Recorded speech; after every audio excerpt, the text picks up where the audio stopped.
If I started my CFMOTO 450MT build today, I would change the order completely. Not because the parts were bad, but because I now know what actually makes this bike better off-road and what just feels like an upgrade.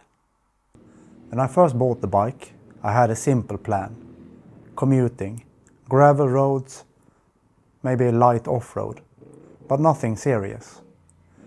But things changed. The more I rode it off-road, the more I realized something. This bike is far more capable than I expected. And slowly it brought me back to my enduro days in my 20s. Still the most fun sport I have ever done. Then I watched a Red Bull Romaniacs video. And I'm pretty sure that YouTube video has cost me more money than any other video I have ever watched. From that moment, this build was no longer about small upgrade. It became about one thing: how do I make this bike as capable as possible and give myself the best chance to finish?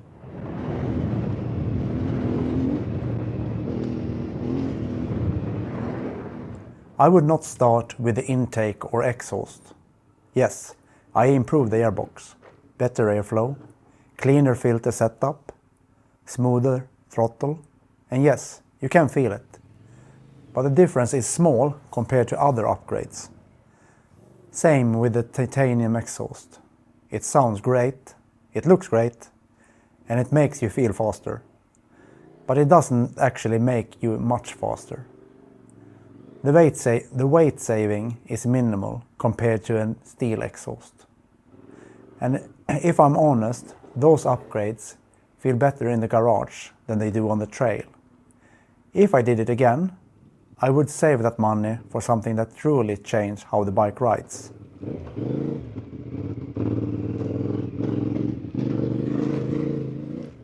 One mistake I see many riders make when building an adventure bike is upgrading for potential instead of upgrading for reality.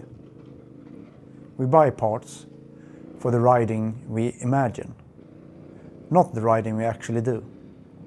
It's easy to build a bike for a dream scenario. Much harder to build it based on real experience. If I started again, I would ride more first. Learn the bike, feel its limits, then upgrade based on what actually holds me back, not what looks impressive on paper.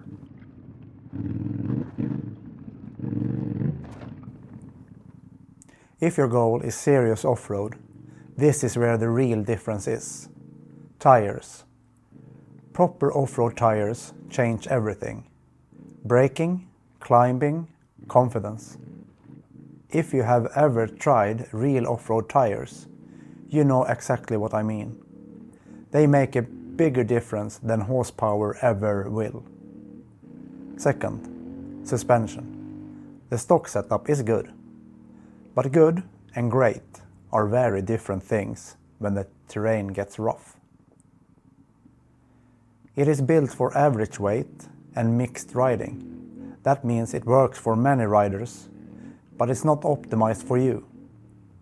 Correct springs, better damping, revalve or a rebuild. This gives you control. It reduces fatigue. It makes the bike predictable. And you know what really changed after upgrading suspension and tires. It was not speed, it was confidence. Before, I was braking earlier, avoiding lines, second-guessing myself.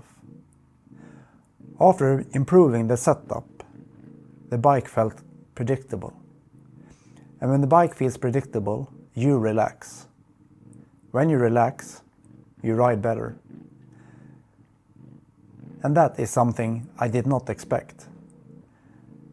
That is why I would always upgrade control before chasing power. Third, protection. A real skid plate. Day one. If you ride rocks, you will hit something. Not maybe, you will. And one hard impact in the wrong place and it can end your ride immediately. This is not about being aggressive. This is about being prepared. A strong skid plate protects the engine, the most vulnerable part you can't afford to damage when you are far from home. Proper handguards are the same logic, not just plastic deflectors, real protection. Because a broken lever in the middle of nowhere is not a performance issue, it can be a ride-ending problem. Protection does not make the bike faster, but it allows you to ride with less hesitation, and that changes everything. For me, at 173 centimeters, the stock setup actually works well. I still run the stock seat, but I have ordered the tall rally seat. Because as you ride more off-road, you want better movement, better transition when standing and sitting, more space to move. Long days off-road are not about comfort alone, they are about efficiency. If you can move freely on the bike, you waste less energy. And when you waste less energy, you ride better for longer. Ergonomics should match your body and your riding style, not what someone on the internet says you need.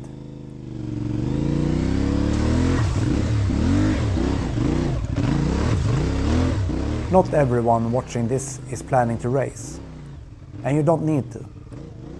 But the same logic applies to any serious ride. A long weekend trip, a remote trail, or a tough mountain pass. When you are far from home, being able to trust your bike matters more than anything else. Control matters more than looks. That's the shift. The biggest difference is not the part, it's a mindset. At first, this was just an adventure bike. Now it's being built as a serious off-road machine. And when that becomes the goal, your priorities change. Instead of asking, does this look cool? You start asking, will this help me ride better? Will this reduce risk? Will this get me through the day? Because in the end, making it through the ride feels better than any upgrade ever will. If I started again today, I would build this bike around control first, then durability. And only after that, everything else. If you are building your 450MT right now, what did you upgrade first?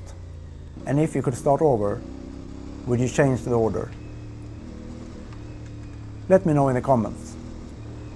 This bike was never meant to go this far, but now it is. And the closer we get to Romaniacs, the more every decision matters. If you want to follow the journey, stick around. Ride safe and see you in the next one. Thanks for watching.